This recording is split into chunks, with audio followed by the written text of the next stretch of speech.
Lors des funérailles de mon mari, sa maîtresse s'est levée et a dit « Il ne l'a jamais aimé ». La foule a eu un souffle coupé. Je n'ai rien dit jusqu'à ce que l'avocat lui tende une boîte en disant « Il a laissé ceci juste pour vous ». Elle l'a ouverte et a commencé à hurler. Avant de commencer l'histoire, n'oubliez pas de laisser un like et de vous abonner à la chaîne pour voir plus d'histoires comme celle-ci. Aux funérailles de mon mari, la femme avec qui il me trompait s'est levée au milieu de la cérémonie, s'est tournée vers l'assemblée et a dit « Il ne l'a jamais aimé ». Il parlait de moi. Sa voix a résonné dans l'église comme si elle avait toute légitimité d'être là. Ces mots flottaient dans l'air, lourds et tranchants, comme une gifle à laquelle je n'avais pas le droit de réagir. Le silence s'est fait dans la salle. Les gens se sont tournés pour me regarder, certains avec pitié, d'autres choqués, d'autres attendant simplement de voir ce que j'allais faire. Mais je n'ai pas bougé. Je n'ai pas parlé. Je suis restée assise là, fixant la femme qui avait volé le cœur de mon mari, ou du moins ce qu'il en restait. La main de mon fils était dans la mienne. La poigne de ma mère s'est resserrée sur mon épaule. Mon corps tout entier voulait exploser. Mais je suis resté immobile, car ce que je savais, et qu'elle ignorait, c'est que l'histoire n'était pas terminée. Quelques secondes plus tard, notre avocat de famille, maître Roland Tate, s'est avancé calmement vers l'avant de la salle. Il tenait une petite boîte en bois dans ses deux mains. Tout le monde le regardait, incertain si cela faisait partie de la cérémonie ou s'il s'agissait d'une annonce de dernière minute. Il s'est tourné vers elle, la maîtresse, et a dit sans hésitation « Il a laissé ceci juste pour vous ». Elle a pris la boîte des mains de l'avocat comme si c'était un cadeau, comme si elle avait gagné quelque chose. Elle l'a ouverte, puis elle a crié. Avant les funérailles, je n'ai pas pleuré. Je ne pouvais pas. Pas pour lui. Pas encore. Julien était mort depuis 6 jours. Un accident de voiture, route glissante à cause de la pluie, tard dans la nuit. On a dit que c'était instantané, mais ces détails ne comptaient pas pour moi. Ce qui importait, c'était le silence qui a suivi. Ce genre de silence qui n'est pas paisible, juste lourd. Je me souviens très nettement du matin des funérailles. L'odeur du café que je ne pouvais me résoudre à boire. La façon dont ma mère rajustait sans cesse son collier de perles comme si cela lui donnait quelque chose à quoi se raccrocher. Le bruit de Caleb, mon fils de 10 ans, fermant la fermeture éclair de sa petite veste noire, essayant d'agir comme si c'était juste un autre événement d'adulte, comme s'il ne savait pas que son monde s'était brisé en deux. « Tu es belle », m'a dit doucement ma mère en attachant une broche en argent à mon manteau, comme il sied à une veuve. Je n'ai pas répondu. Je me suis regardé dans le miroir et je me suis à peine reconnu. Cheveux relevés, maquillage cachant les cernes sous mes yeux, lèvres peintes de la même teinte que celles que je portais le jour de notre mariage. Cela ressemblait à une blague cruelle, comment j'avais autrefois porté cette même couleur avec l'espoir au cœur et la portais maintenant comme une armure. Le trajet jusqu'à l'église fut silencieux. J'étais assise entre ma mère et Caleb sur la banquette arrière de sa vieille Buick. Il a serré ma main tout le long du trajet, mais je pouvais sentir ses questions bouillonner sous la surface. Il n'avait pas posé de questions sur l'accident depuis le jour où il s'était produit. Il demandait juste sans cesse si papa l'avait vraiment aimé. C'était la partie qui faisait le plus mal. Quand nous sommes arrivés, la première chose que j'ai remarquée, c'est à quel point l'église était pleine. Je ne m'attendais pas à autant de monde. Je me demandais combien d'entre eux connaissaient vraiment Julien. Le vrai Julien. L'homme que j'avais aimé, oui, mais aussi l'homme qui m'avait menti, qui souriait tout en effaçant des morceaux de moi dans mon dos. La plupart d'entre eux sont arrivés avec des plats cuisinés et de la sympathie, mais certains apportaient des chuchotements et des regards en coin. Nous étions assis au premier rang, à côté des fleurs que j'avais choisies quelques jours plus tôt. Des lys et des roses blanches. Il les détestait, mais peu m'importait. La cérémonie était pour lui, oui, mais elle était aussi la mienne. Mon moment pour dire au revoir, même si je ne savais pas à quoi je disais au revoir, à l'homme qu'il était ou à l'homme que je pensais qu'il était. Pendant que l'orgue jouait, j'ai balayé la salle du regard. Amis, famille, collègues, même quelques vieux copains de lycée de Julien que je n'avais pas vus depuis des années. Mais ensuite, je l'ai vue. Elle était près du fond au début, debout sous l'arcade comme si elle décidait d'entrer ou non, mince, trop habillée dans une robe rouge qui scintillait à chacun de ses mouvements. Elle se détachait comme une fusée de détresse dans une mer de noir et de gris. Delilah Hart. Je n'avais pas besoin de présentation. J'avais déjà vu son nom sur des reçus, des factures d'hôtel, sur un collier qu'il avait acheté à Noël où j'avais reçu un pull. Et maintenant, elle était là. Je me suis penché vers ma mère et j'ai murmuré, « Elle est venue ». Ma mère n'a pas demandé qui. Elle n'en avait pas besoin. Ses lèvres se sont pincées et elle a pris ma main. Delilah a descendu l'allée lentement, délibérément, comme si sa place dans cette histoire lui revenait de droit. Ses yeux ont croisé les miens une fraction de seconde. Il n'y avait aucune honte en eux, juste un sentiment de légitimité, comme si elle était là pour réclamer quelque chose. Je sentais que Caleb la regardait aussi, confus, ne comprenant pas pourquoi sa maman s'était soudainement raidie à côté de lui. J'ai lissé ses cheveux, embrassé le sommet de sa tête et j'ai murmuré « Écoute juste les belles choses que les gens disent sur papa ».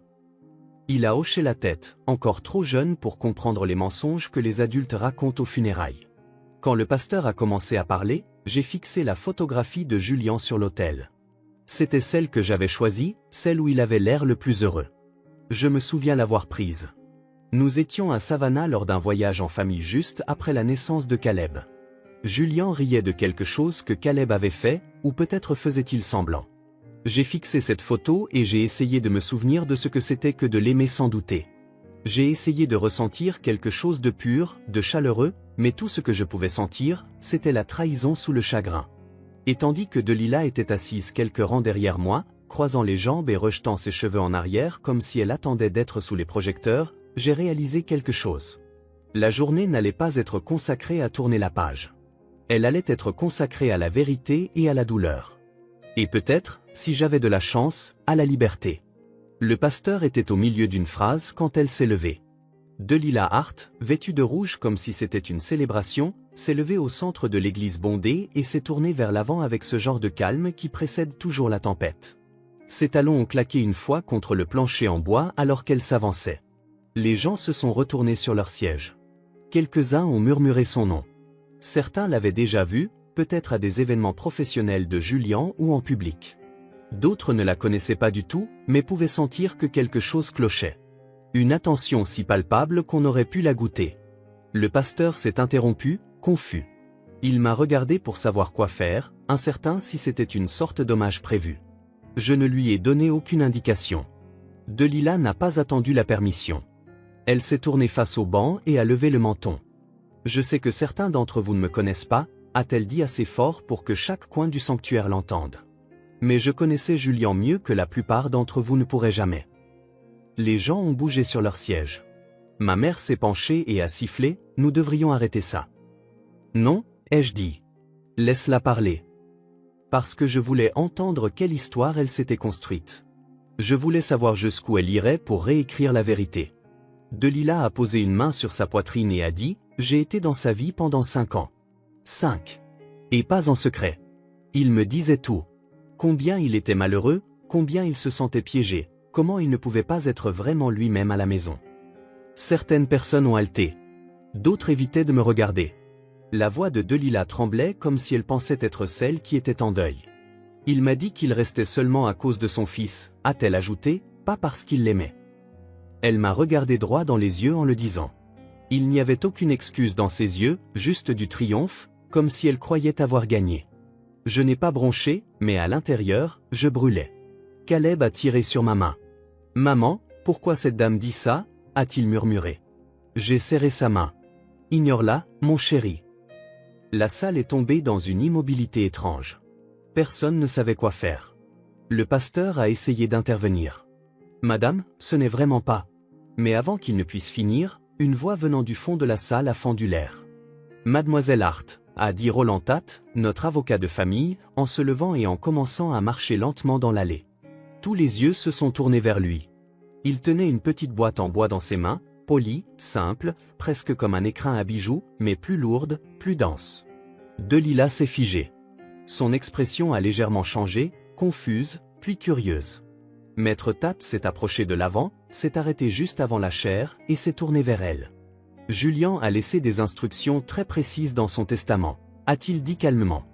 Il a demandé que ceci vous soit remis aujourd'hui, publiquement. Delilah a cligné des yeux, ses bras sont retombés le long de son corps. Elle a semblé incertaine pour la première fois depuis son entrée, mais elle a pris la boîte lentement, comme quelqu'un recevant une récompense. J'ai regardé ses doigts tracer le bord du couvercle. Ses ongles étaient peints du même rouge vin que sa robe. À ce moment-là, l'église était de nouveau silencieuse, non pas en deuil, mais dans l'attente, un suspense feutré qui enveloppait tout le monde dans la salle. Les gens se penchaient en avant sur leurs sièges. Ma mère était assise, rigide, à côté de moi. Caleb était immobile. Même le pasteur s'était reculé, observant. Delilah m'a jeté un dernier regard, suffisant et assuré, puis a ouvert la boîte. Ce qu'elle attendait, je ne le saurais jamais. Une lettre, peut-être. Une bague. Une dernière déclaration d'amour. Mais ce qu'elle a eu était tout autre chose. Ses yeux se sont posés dessus, et elle a pâli. Sa bouche s'est entr'ouverte comme si elle essayait de parler, mais aucun mot n'est sorti. Puis, tout à coup, elle a refermé brusquement le couvercle et a poussé un cri qui a déchiré l'air. Un son brut, guttural, plus que du simple choc. C'était de la rage, de la douleur, de l'humiliation. Elle a laissé tomber la boîte sur le sol, a reculé comme si elle l'avait brûlée, et a dévalé l'allée en trébuchant. Des halètements ont suivi sa sortie. La porte a claqué derrière elle avec un écho violent qui semblait faire trembler les fenêtres. La boîte gisait à l'avant, intacte. Maître Tat s'est tourné brièvement vers moi, puis a hoché la tête. Un petit signal privé. Je ne l'ai pas regardé. Je n'en avais pas besoin. Je savais déjà ce qu'il y avait à l'intérieur. Julien avait planifié cela. Il m'avait trahi de son vivant. Mais dans la mort, il avait écrit une dernière vérité, une à laquelle elle ne pouvait échapper, et une que je n'avais pas besoin de prononcer un seul mot pour délivrer. La nuit précédant les funérailles, j'étais assise à ma table de cuisine avec Maître Tat, l'avocat en qui Julien avait confiance depuis des années. La maison était silencieuse, à l'exception du bourdonnement du réfrigérateur et du tic-tac de l'horloge murale. Caleb dormait à l'étage. Ma mère était dans la chambre d'amis, récitant le chapelet pour la 3e fois de la journée. Maître Tat a ouvert le testament de Julien et l'a fait glisser sur la table. Je ne l'ai pas pris. Il y a quelque chose d'inhabituel, a-t-il dit. Une clause que Julien a ajoutée peu avant sa mort. Il a laissé une boîte pour une certaine Delilah Hart. Savez-vous qui c'est? J'ai ri sans le vouloir. Pas d'amusement, plutôt d'incrédulité. Je sais qui elle est. Il m'a regardé attentivement, essayant de jauger si j'allais bien. Je n'allais pas bien, mais j'avais cessé de m'y attendre. Je me suis penché en avant. Qu'y a-t-il dans la boîte? Maître Tat a hésité. Une photographie et un message manuscrit, scellés dans la boîte. Il a demandé qu'elle soit remise pendant la cérémonie, publiquement. Il a été très précis. J'ai fixé le grain du bois sur la table, pensant à la façon dont cet homme, mon mari, avait orchestré une dernière performance, même dans la mort. Un dernier acte de contrôle, un dernier message. Il voulait vraiment qu'elle le voie devant tout le monde, ai-je demandé. Maître Tat a hoché la tête. Ses mots exacts étaient « Je veux qu'elle entende la vérité là où elle ne pourra pas la déformer ». Une partie de moi se sentait mal. Une autre ressentait quelque chose comme une revanche. J'ai levé les yeux vers Maître Tat. « Alors faites-le. » Il a semblé surpris. « Vous êtes sûr ? » « Non, ai-je dit, mais faites-le quand même. » J'avais passé tant d'années de ma vie à me taire, préservant la paix pour sauver les apparences, pour le bien de mon fils. Mais la paix construite sur le silence n'est qu'un mensonge au ralenti. Et j'en avais fini de mentir, même si je devais laisser Julien dire la vérité à travers les cendres qu'il laissait derrière lui. Cette nuit-là, je n'ai pas dormi. J'étais allongé dans mon lit, fixant le plafond, pensant à tout ce que j'avais sacrifié pour être sa femme. Je m'étais plié en 4 pour être suffisante. Je m'étais reproché la distance entre nous. Je m'étais demandé ce qui me manquait pour le pousser dans les bras d'une autre. Mais la vérité n'était pas en moi. Elle était en lui, dans ses choix, dans sa façon d'utiliser le charme comme une monnaie, et la loyauté comme une laisse. Au matin, j'avais pris ma décision. Je ne confronterai pas Delilah. Je ne riposterai pas et ne ferai pas de scène. Je la laisserai parler si elle le voulait. Qu'elle se lève devant tout le monde et raconte le fantasme dont elle avait besoin pour y croire, parce que je savais ce qui allait arriver. Je me suis habillé délibérément ce jour-là, pas pour lui, pour moi. J'ai porté le tailleur noir qu'il n'aimait jamais, celui qui, selon lui, me donnait l'air trop sérieuse. J'ai porté les talons que je n'avais pas touchés depuis mon entretien d'embauche il y a 5 ans. J'ai tiré mes cheveux en arrière et j'ai mis le rouge à lèvres que je portais quand je croyais encore qu'il m'aimait. Je voulais ressembler à quelqu'un qui avait déjà survécu au pire. À l'église, quand Delilah est entrée comme si elle était chez elle, je n'ai pas bronché. Quand elle s'est levée et a déclaré que Julien ne m'avait jamais aimé, je n'ai pas parlé, non pas parce que j'avais peur, mais parce que j'en avais fini de combattre des fantômes avec ma voix. Laisse-la parler, ai-je pensé. Laisse-la parader et sourire et croire qu'elle avait le dessus. Laisse-la croire qu'elle était le secret qu'il gardait le plus près de son cœur, parce que je savais ce qu'il y avait dans cette boîte. La vérité de Julian n'était pas gentille. Elle n'était ni noble ni rédemptrice. Elle était cruelle dans son honnêteté. Le mot qu'il lui avait laissé était court, une seule phrase, mais suffisant pour défaire tout ce qu'elle pensait qu'ils avaient. Maître Tate me l'avait montré. Je l'avais lu une fois, et une seule fois. À Delilah. Pour les années que j'ai volées à toutes les deux. Je ne t'ai jamais aimé. J'avais seulement besoin de toi pour me sentir désiré quand je ne méritais pas de l'être. Il ne m'avait pas écrit de lettre, aucune excuse, aucune explication. Peut-être était-ce sa dernière insulte ou sa reconnaissance silencieuse qu'il me devait plus que les mots ne pourraient jamais compenser. Quoi qu'il en soit, je n'avais plus besoin de rien de sa part. J'ai donné le feu vert à Maître Tate. Laissez-la ouvrir la boîte. Que la vérité soit forte pour une fois. Parce que parfois, le silence est puissant. Et parfois, laisser quelqu'un s'exposer est plus satisfaisant que n'importe quelle vengeance que l'on pourrait jamais planifier. L'air à l'intérieur de l'église semblait différent au moment où elle a touché le couvercle. Ce n'était pas seulement calme. C'était plein d'attente. Comme si toute la salle savait que quelque chose allait arriver, sans savoir quoi. Je pouvais sentir les regards ricochant entre moi, Delilah et la boîte dans ses mains. Caleb était blotti contre moi. Ma mère n'avait pas bougé d'un pouce depuis que l'avocat s'était avancé. Delilah se tenait à l'avant, encadrée par les lys blancs et la photo de mon mari souriant à une vie qu'il avait déjà ruinée. Elle tenait la boîte en bois délicatement, comme si c'était quelque chose de sacré.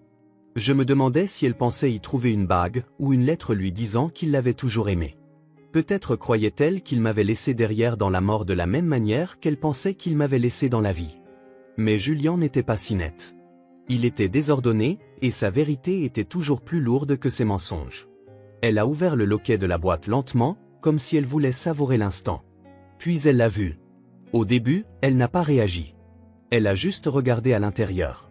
Ses doigts planaient au-dessus du contenu, figé. Son visage n'a pas changé. Pas de sourire larmoyant, pas de halètement soudain, juste une immobilité comme si son cerveau refusait de croire ce que ses yeux voyaient. Puis sa contenance a craqué. Sa bouche s'est entr'ouverte, ses yeux se sont écarquillés. Elle a sorti une unique photographie. C'était un cliché pris sur le vif, elle et Julian souriant sur une plage, les bras enlacés. Je ne l'avais jamais vu auparavant, mais j'ai su tout de suite que ce n'était pas un de leurs rendez-vous cachés. C'était quelque chose qu'elle avait dû prendre fièrement, croyant que cela signifiait plus que la réalité. Elle l'a retourné. C'est là qu'elle a fait le bruit. Pas un halètement, pas un sanglot, un cri. Un son aigu, brisé, qui a percé toute la salle. Le genre de cri que l'on pousse quand un mensonge sur lequel on a bâti sa vie s'effondre en un souffle. Elle a laissé tomber la photographie et a reculé en trébuchant, ses talons ont vacillé, la boîte a heurté le sol, le couvercle s'ouvrant. Elle m'a regardé, les yeux pleins de fureur, de confusion et de chagrin. Mais je n'ai pas bougé. Maître Tate s'est avancé et a ramassé la photographie tombée, prenant soin de ne pas parler. Une femme au deuxième rang s'est levée et a dit « Que se passe-t-il » Delilah s'est retournée, le visage rouge, la poitrine haletante. Il m'a menti. Il m'a dit qu'il m'aimait. Il a dit qu'il la quittait. Des chuchotements ont éclaté dans les bancs. Certaines personnes secouaient la tête. D'autres se rapprochaient, murmurant comme si les ragots pesaient plus lourd que le chagrin. Elle s'est agrippée la poitrine, cherchant quelqu'un, n'importe qui, pour la sauver de l'embarras qui lui montait à la peau. Elle n'était pas seulement brisée. Elle était exposée. Son identité entière, son rôle dans la vie de Julian, se défaisant devant des étrangers. Puis elle a fait quelque chose que je n'attendais pas. Elle s'est dirigée vers moi. Un pas, deux, puis trois. Ses yeux fixés sur les miens, hagards et tremblants. Je me suis levé lentement, plaçant Caleb derrière moi et posant ma main sur le banc. « Pourquoi » a-t-elle demandé, sa voix craquant comme du verre sous les pieds. « Pourquoi m'aurait-il fait ça » Je l'ai regardé pendant ce qui m'a semblé une minute entière. Puis j'ai dit clairement et sans émotion, parce qu'il me l'a fait à moi d'abord. Puis je me suis rassise. Elle n'a pas répondu. Elle est restée là, clignant des yeux comme si elle avait été giflée. Ses bras sont retombés le long de son corps, et elle s'est retournée pour partir. Ses talons ont résonné plus fort cette fois. Pas net, pas fier, juste inégaux et incertain. Elle a poussé les portes de l'église et a disparu dans la lumière du soleil. Tout le monde regardait fixement. Certains la portent, certains la boitent, et quelques-uns moi. Je ne leur ai rien donné. Pas de larmes, pas de sourire narquois, pas de murmures, je vous l'avais bien dit. Je n'avais plus rien à prouver. La voix de Julian n'a jamais été entendue ce jour-là, mais son message a résonné plus fort que n'importe quel éloge funèbre. Il ne lui a laissé rien d'autre que la vérité et ce faisant, m'a finalement donné la seule chose qu'il n'a jamais pu me donner de son vivant. La clarté. Après les funérailles, je ne suis pas allé à la réception. J'ai laissé les invités sortir en file, les yeux lourds de choses qu'ils n'avaient pas le courage de dire. Ils m'ont fait de légers hochements de tête, de faibles sourires, de brèves étreintes. Quelques-uns ont offert des condoléances superficielles sur la façon dont le chagrin peut rendre les gens étranges, prétendant ne pas avoir vu une femme se faire déshabiller émotionnellement en public. Laissez-les parler. J'ai raccompagné Caleb à la voiture. Il était silencieux, serrant la petite croix en bois que les pompes funèbres avaient distribuée. Une fois à l'intérieur, il a finalement parlé. « Maman, qui était cette dame ?» Je n'ai pas menti. C'était quelqu'un que ton père connaissait, ai-je dit. Quelqu'un qui pensait être importante pour lui. Il a regardé par la fenêtre pendant quelques secondes, puis a demandé « Est-ce qu'elle t'a fait du mal ?» J'ai marqué une pause, considérant la question. Comment expliquer la trahison à un enfant de 10 ans sans lui donner l'impression qu'il vient de quelque chose de brisé? Elle ne m'a pas fait de mal, ai-je dit finalement. Lui, oui, mais je ne vais pas porter ça éternellement, et toi non plus. Il a hoché la tête comme s'il comprenait plus que je ne le pensais, puis s'est appuyé contre mon bras pendant que nous rentrions à la maison. Ce soir-là, la maison semblait différente. Non pas parce qu'elle était plus calme, Julian ne l'avait pas vraiment remplie de rire vers la fin, mais parce que pour la première fois, le silence n'était pas suffocant. C'était de l'espace. Il était à moi. Je suis entré dans notre chambre. Non, ma chambre maintenant. Je me suis tenu sur le seuil, observant le lit que nous partagions, la table de nuit qu'il ne nettoyait jamais, le tiroir où j'avais trouvé les reçus qui avaient commencé l'effondrement. Ça ne ressemblait plus à une zone de guerre, juste une pièce. J'ai ouvert le placard et j'ai sorti le dernier costume qu'il avait porté, celui de notre dîner d'anniversaire 1 an avant sa mort.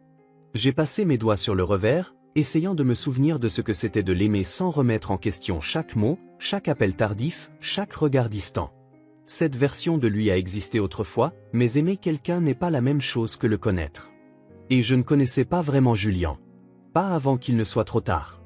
J'ai posé le costume sur le lit, les plié soigneusement et les mis dans une boîte pour les dons. Je n'en avais plus besoin. Je n'avais besoin de rien de tout ça. Le lendemain matin, j'ai fait des pancakes pour Caleb. J'ai mis de la musique pendant que nous mangions. Il a ri pour la première fois depuis des semaines. Et j'ai réalisé quelque chose. Je ne pleurais plus Julian. Je me pleurais moi-même. La version de moi qui croyait que l'amour devait se mériter.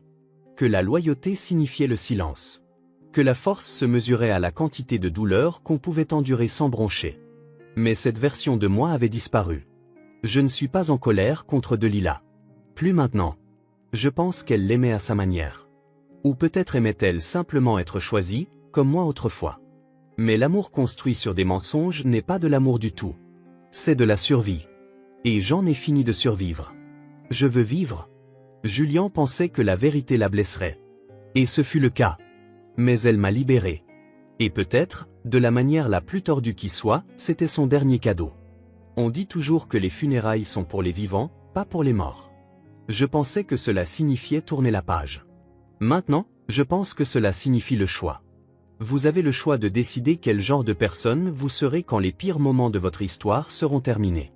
Vous avez le choix de décider si la douleur devient votre prison ou votre tournant. J'ai choisi la seconde option.